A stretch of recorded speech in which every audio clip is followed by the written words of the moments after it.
আমাদের ওভারঅল যেটা মনে হচ্ছে সরকার একটা পরিকল্পনাহীনতা আছে। আওয়ামী লীগের বিচার তারা কবে নাগাদ করবে, আমাদের প্রশাসনের মধ্যে যে আসলে প্রতিটা ক্ষেত্রে জবাবদিহিতার অভাব, সেটা কিন্তু এখনো আমরা দেখছি যে সরকারের মধ্যে আছে। একই সাথে একটা পজিটিভ ইম্প্যাক্টও আছে, যেমন সরকার এবার রোজার জিনিসপত্রের দামটা একটু কম রাখতে সক্ষম হয়েছে। তারপর আমাদের রিজার্ভের পরিমাণ বেড়েছে। জুলাই গণঅভ্যুত্থানের পর যেই অন্তর্বর্তী সরকার গঠন হয়েছে এবং আপনাদের নতুন যারা একসঙ্গে রাজপথে ছিলেন সেখান থেকে নতুন দল গঠন হয়েছে, এই সব কিছু নিয়ে বর্তমান বাংলাদেশের অবস্থানটা আসলে মানে এখন বাংলাদেশ কেমন আছে আসলে? আমি মনে করি যে বাংলাদেশ মিক্সড একটা পরিস্থিতির মধ্যে আছে। যখন সাধারণ মানুষের সাথে আমরা কথা বলি, স্বাভাবিকভাবে সবার মধ্যে একটা ভয় কাজ করে যে চুরি বেড়েছে, ছিনতাই বেড়েছে, ডাকাতি বেড়েছে। তো ওভারঅল যে একটা নাগরিক নিরাপত্তা, সেই নিরাপত্তা ব্যবস্থাটা কিন্তু অনেকখানি ক্ষতিগ্রস্ত হয়েছে। তবে একই সাথে একটা পজিটিভ ইম্প্যাক্টও আছে, যেমন সরকার এবার রোজার জিনিসপত্রের দামটা একটু কম রাখতে সক্ষম হয়েছে। তারপর আমাদের রিজার্ভের পরিমাণ বেড়েছে।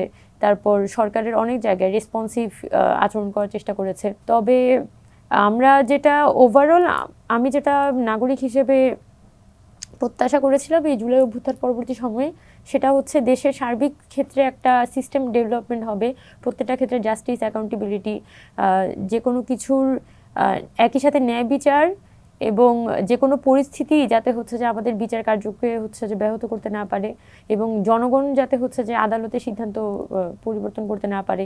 তারপর আপনার একই সাথে হচ্ছে অ্যাকাউন্টেবিলিটি, জবাবদিহিতা, আমাদের প্রশাসনের মধ্যে যে আসলে প্রতিটা ক্ষেত্রে জবাবদিহিতার অভাব, সেটা কিন্তু এখনও আমরা দেখছি যে সরকারের মধ্যে আছে, এবং আমাদের প্রশাসন এবং আইনশৃঙ্খলা বাহিনী এখনও কিন্তু ওই জবাবদিহিতা কালচারের মধ্যে আসতে পারেনি।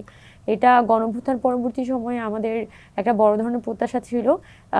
এই যে একটা অনেক বড় বড় প্রত্যাশা, দেশ পরিবর্তন করার, তারপর দেশে একটা সিস্টেম ডেভেলপ করার, আমাদের রাজনৈতিক ব্যবস্থা পরিবর্তন হওয়ার, দেশের মানুষের একটা স্বস্তির নিঃশ্বাস ফেলবে প্রতিটি ক্ষেত্রে, এরকম একটা প্রত্যাশা, ওই প্রত্যাশাটা আমি আসলে সরকার পূরণ করতে পারছে এটা আমার মনে হয়নি।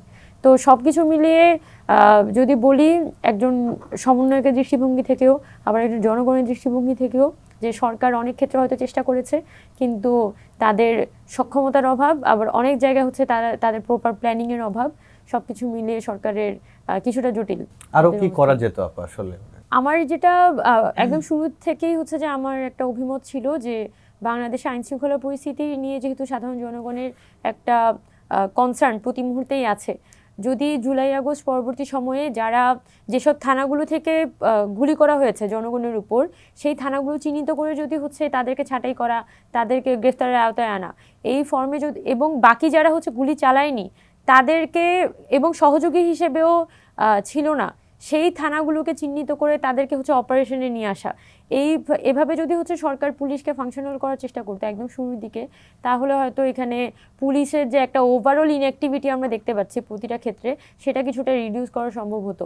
এটা হয়তো সরকার পরবর্তী সময়ে কিছুটা এই সমস্যাগুলো উপলব্ধি করেছে, নভেম্বর ডিসেম্বর মাস থেকে তারা আবার কিছুটা তৎপর হয়েছিল।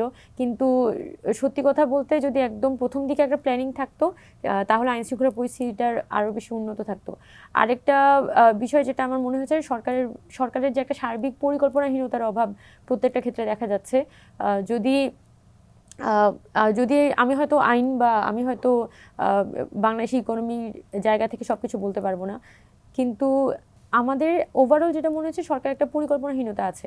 আওয়ামী লীগের বিচার তারা কবে নাগাদ করবে, তারপর আমাদের যে বিভিন্ন সংস্কার কমিশনগুলো হলো, কেন এই 11টা সংস্কার কমিশনও হলো, বাকি সংস্কার কমিশনগুলোর কী অবস্থা? একটা যে বাংলাদেশের যে সবথেকে বড় সেক্টর শিক্ষা, সেই শিক্ষা নিয়ে কিন্তু কোনো ধরনের সংস্কার কমিশন সরকারের পক্ষ থেকে গঠন হয়নি।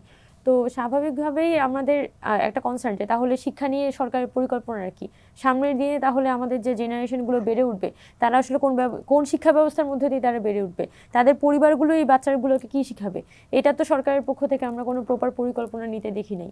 তো স্বাভাবিকভাবেই সংস্কার কার্যক্রমগুলোও কিন্তু সরকারের পক্ষ থেকে খুব একটা মানে তৎপরতা আমরা দেখছি না।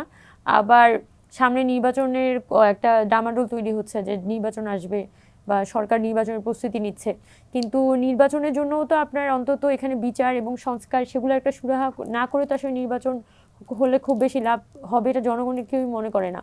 তো স্বাভাবিকভাবে সরকারের একটা প্ল্যানিং, একটা প্রপার রোডম্যাপ থাকা দরকার, যে রোডম্যাপের ভিত্তিতে জনগণও একটা দিশা পাবে এবং পলিটিক্যাল পার্টিগুলো সে অনুযায়ী প্রস্তুতি নিতে পারবে, এবং আমরা যারা ছাত্ররা আছি, আমরা ছাত্ররা হচ্ছে আমাদের একটা কর্ম পরিকল্পনা ঠিক করতে পারবো এবং সরকারের সাথে আমাদের সম্পর্কের স্তরগুলো আমরা ঠিক নির্ধারণ করতে পারবো।